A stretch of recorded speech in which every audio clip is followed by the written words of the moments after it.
are new here today, I'm going to be showing you what to do for your November. What to do? Well, you can do whatever you want. I'm doing this.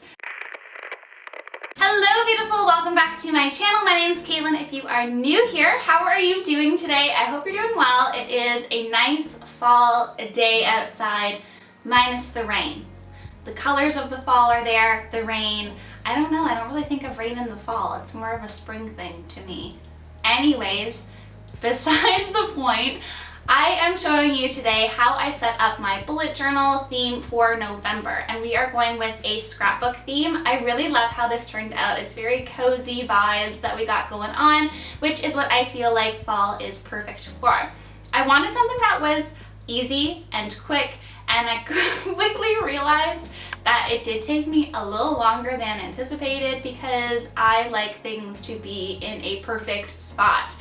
And that is something that you have to kind of play with when you're scrapbooking. So I really hope that you guys enjoyed how this theme turned out in my bullet journal, and make sure to stay tuned to the very end where I have a little surprise. So like I mentioned in this Plan With Me video for my November Plan With Me, I'm going to be showing you a scrapbook bullet journal theme. And because I don't have any scrapbooking supplies, it kind of makes that a little bit difficult. But what I decided to do is print off a whole bunch of different photos that I found online that I really liked, that were more like fall kind of vibes, simple, I don't know, very chill, I would say. So I ended up rearranging everything which way that I could to try and find a layout that I liked. And in my July Plan With Me, I really loved having the use of craft paper in my bullet journal, so I decided that I wanted that to be one of the main focuses in this theme, and I ended up pulling it out for the majority of my spreads. Now, I did end up ripping out different pages from books that I had as well, like old books that I found at thrift stores, and I ended up having my Archer and Olive black dot grid paper that I used a bit, but the majority of the stuff that I did use was printed off online. So the strip on the side here was just, I went on my Word doc and I found a color that I liked. I put in a rectangle shape and then ended up cutting it out to the size to fit what I ended up having here. Now, to go with scrapbooking, you need to add different elements and layers. So not just paper, but also different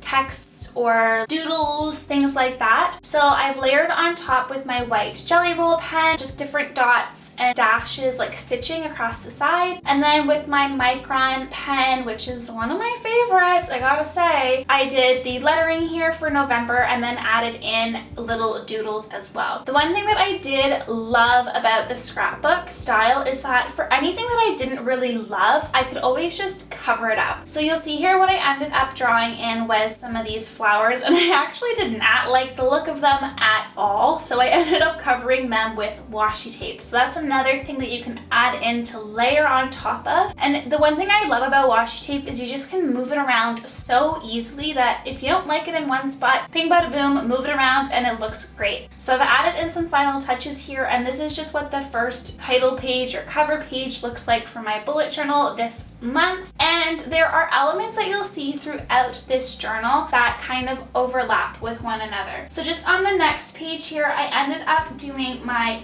calendar. Now, I'm gonna say this was the most difficult one that I did the whole entire time, and I got really frustrated because I couldn't find a way that I liked and a style that I think really was what I was trying to go for. But again, the nice thing with this scrapbook is that you can just keep adding things or ripping it off after you've glued it on and start from scratch. So this side on the left here that I'm creating now, you'll end up seeing I just completely take it out of my journal and start fresh again, but I wanted to show you going through it and actually figuring out different styles that you like, and the layering technique I used here could be applicable for everything else. It's just this red background wasn't really the calm vibe that I was going for, so I did end up replacing it because I wasn't 100% happy with it. We're not always 100% happy with things that we do all of the time, and that's okay. You just keep on going at it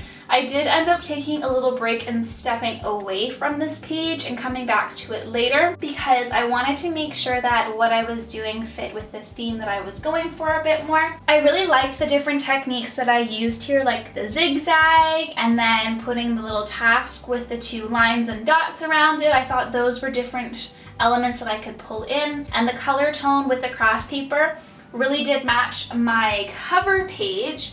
Then on the right hand side, I ended up doing a calendar layout, which is something that I've done in other Plan With Me videos in the past, and I'll have those ones linked up above and down in the description box for you if you're interested in watching those. But I also have different monthly spread ideas that I've used in the past that are actually not too bad as well. This is just the one that I have found has worked for me the best, so I gravitate towards it quite a lot. One thing, however, that I don't really love about this page, and I ended up changing it later, was this cursive style at the top. I use this to match the word goals on the left-hand side of the page, but because, as you'll see here, I am changing the left-hand side of the page to just kind of go with a little bit more of a neutral tone, I did end up going back in on the right, fixing up those letterings to match more of what my cover page looked like. And that's something that I implemented in throughout all of the spreads that I'm going to be showing you today. It is really hard, I found, to match my layouts from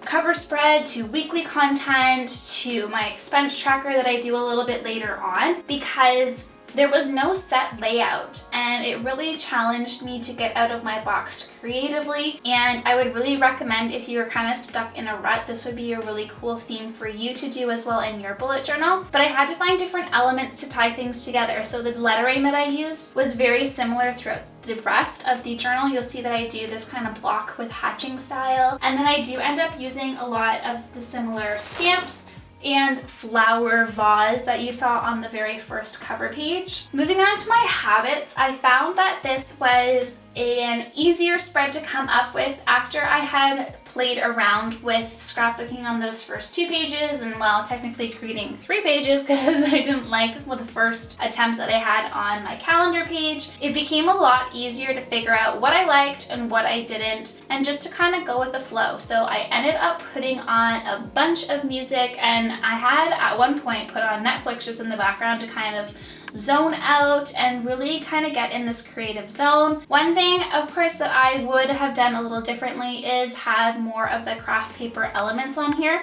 But the circles that I am sticking down just underneath these little habit trackers right now, again, I put in my Word doc a yellow pale tone, and I just printed off that piece of paper and ended up cutting them out into circles. I know that people use stickers and stuff too, and that's another alternative you could use. I'm going in and just writing out all of the habits that I am doing for the month. So my classics are reading and walking and then having water. But I've gotten into budgeting a lot more recently, and I want to figure out what days I spend and what I don't. I want to watch what foods that I'm eating, so healthy foods, and then whether or not I get all of my tasks done. This is just a little section on the right hand side that I want to just write down my goals for the habits, how many I want to complete. Maybe there was some trouble spots that I can improve on, and that's just going to be more of a reflection piece on the right. One thing that I really wish I did have, and I ended up purchasing it after this video because of all of the gluing down that I ended up doing, was a roller tape. And I've seen other YouTubers use it before, but going through and gluing everything took a lot of time and was really gunky on my fingers. So that is going to be something I would recommend if you are doing a scrapbooking type of thing. I will link the one that I bought down below, and I've tested it out a little bit so far and have really loved it, especially in comparison to the glue stick. Here is going to be my memories page. So on the right hand side, I ended up having a little section to write down all of the stuff that I wanted to remember throughout the month, things that I'm grateful for, and then adding little details on the left. Here I just wrote memories a whole bunch of time to add another layer and depth towards this little scrapbook bit. And then I was thinking maybe in the blank space on the bottom in the left, I could potentially just put like little photos or something throughout my month. Let me know in the comments down below what you think I should do in that little space. I kind of left it there just to play with a little bit later, but I kind of like it blank as well. I don't know. Let me know what you think down below. On to my expense tracker. So I've done a whole video on different expense trackers, well, more like budgeting trackers, and where to start if you're trying to do budgeting in your bullet journal. So I just cut the bottom. It didn't really look the nicest, but it doesn't matter because we're covering up with paper, as you can see here. And I'm going through the same process again, pulling like little ripped pieces of paper, moving things around, seeing what colors I like, and then I ended up gluing it down here. The one thing that I really wanted to track specifically with my expenses in November is my birthday. So my birthday is on the 7th, so I am a late birthday baby, and I really love the whole fall idea of my birthday, except when I was a kid and I wanted to have a pool party, but there was no pool to have at my house. And the weather wasn't even great enough to have a pool party. I don't know if that makes any sense. If you have like a birthday in the winter or fall and you really wanted to do all those summer activities with your friends, that was me definitely as a kid. I absolutely love my birthday though late now that I'm older and can enjoy like the nice weather and stuff. I know that sounds kind of lame, but it's really true. I like having it later now. But that's something that I wanted to track expense-wise. So with my expense tracker, I ended up sectioning off things like the date, the description, and then the envelope that I pull it from. I do cash envelope budgeting, so that is where I take money out of my account and then I put it in a certain envelope, and that's the only money that I can draw from my spending for that certain category. So I'll have like a groceries envelope, an entertainment one, and then it really helps prioritize the things going on in your life. I know that I can spend money and I'm more mindful of where that money is going and if I'm really overspending in some areas. So if you are wanting to budget, I would definitely recommend checking out things like zero-based budgeting or cash envelope systems. Those are really good. Anyways, after my little ramble here, that is the expense log. On to the last spread. This is just the weekly layout, and I really love how simple this one turned out. I think I like it honestly the best out of all of the ones that I did because it is bright with the white background kind of popping through a little bit. It'll be easier for me to write on when I'm planning out my weeklies, but I really like how simple and clean all of the lines look. I ended up though incorporating that craft paper, and this like written script paper in the back, I really loved having that element in there as well. One thing that you can do is like a tea stained paper. I really want to try that out for some of my later weekly spreads. I just didn't have time to get to it this time around, but it'll for sure be coming. I stuck again with that similar lettering style here to write all the way from Monday to Sunday, but something that I did a little bit different this time around is I left a spot for photos, and that is just what is going to be seen on the other side of this Dutch door style. If you haven't already seen my video, I have a whole bunch of different Dutch door spreads. I'm thinking of creating a Dutch doors for a weekly spread, so if you want to see something like that, let me know down in the comments because I have a lot of Dutch door weekly ideas because that's basically all I used when I was a student. Anyways, on this part of the spread here, I ended up creating that photo section, and I'm gonna end up putting different photos from my birthday. I think just to have more of like a memories kind of scrapbook feel, and you put photos in a scrapbook, so why wouldn't I put it in this theme for my scrapbook layout. Here is just how everything turned out though, and I really love how this theme went. It was a lot more work than I thought and required a lot of patience too, so be gracious to yourself and be patient as well, because sometimes it just takes moving things around and you'll end up finding something that you really love and enjoy.